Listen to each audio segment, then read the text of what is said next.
I'm in the small business development space. My role is to mentor and nurture emerging entrepreneurs, those that still have fresh ideas, and I assist them into getting into the main industry up to the point of getting funding and just running their businesses.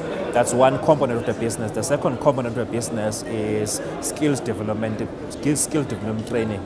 We are accredited, so we train on soft skills, on technical skills. Well, it's mainly access to funding. That's one. Access to procurement opportunities with big corporates and government.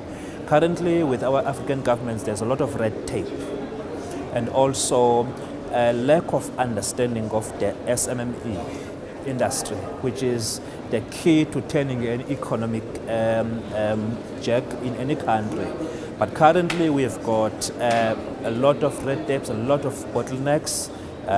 Finance, it is difficult to access finance, and those are the most things that dampen the spirit of enterprising people. The first thing I do is what I term entrepreneurial therapy.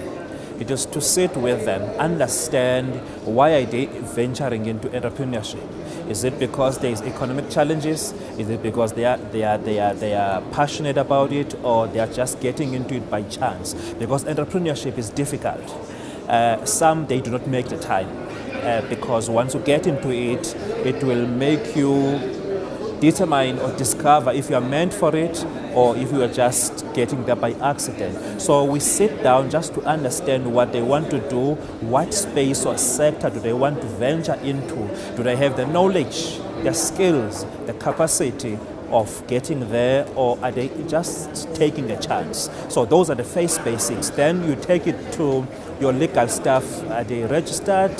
Do they have any compliance? Have they identified the market? So we run all the processes, but we start from step one to the last step of execution.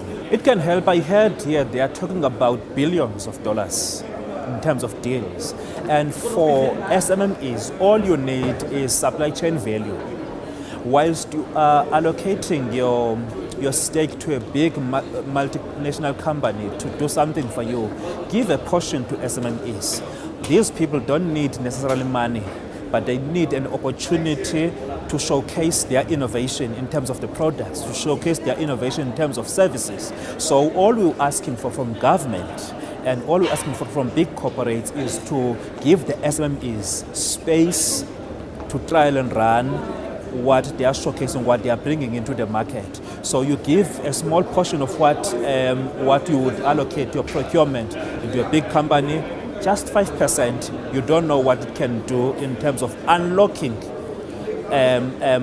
opportunities for that a small company, which then would make it easier for them to get funding, because you need to start somewhere. Once you start somewhere, you become bankable and you become attractive to anybody.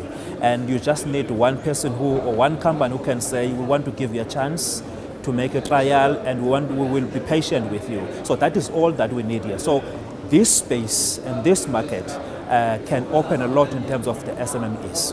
What I always tell them is that an investor is not investing in your project as an entrepreneur. An investor is investing in a solution to what they need. So you need to study and research about your customers or your market.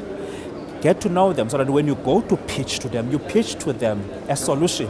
Once they get that is a solution, it's easy for them to invest or to buy into that.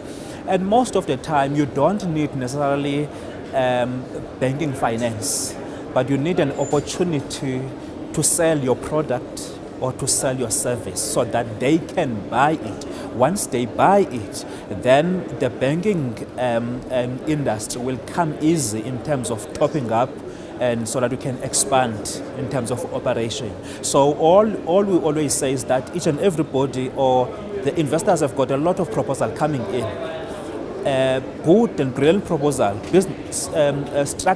properly structured business plan with sound financial returns, but they don't buy into those. But once you give them that solution that they are looking for, of which you would have gone behind the scenes to research, understand where they have the deadlock, and then you provide them that service, they come flying.